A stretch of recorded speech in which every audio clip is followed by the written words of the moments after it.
Hello everyone, welcome back to the channel, and today we'll be discussing how you can screen record on your iPhone 16 Pro Max or an iPhone iOS 18.4. First, you need to check if you're using an updated version.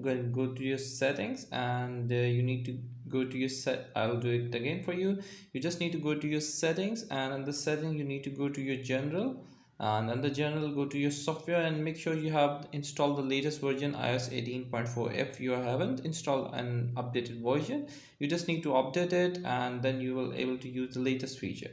What you need to do is just swipe down from the right side of the screen. Here, the right side of the screen, just swipe down, and you have some options like this.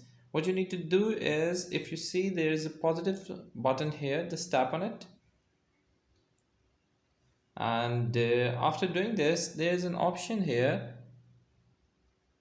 If you see it, it's actually the option add a control. Just tap on it, and after tapping on it, it will show you a screen like this.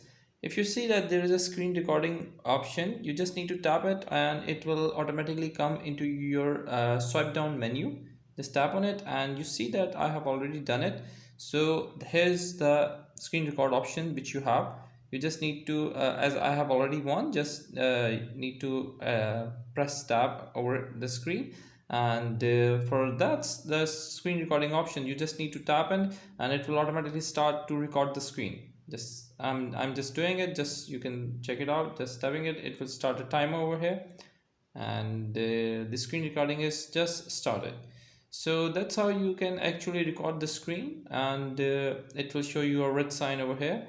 And to now stop the screen recording, it will just tap over here, and you see that there is a screen recording. Just stop it, and it will automatically save to your photos. For example, if I go to photos, this is what we have recorded so far. So I hope this video helps out in screen recording in iOS 18.4. If you still have any other question, just leave a comment and I'll try to get back to you as soon as I can. Bye bye.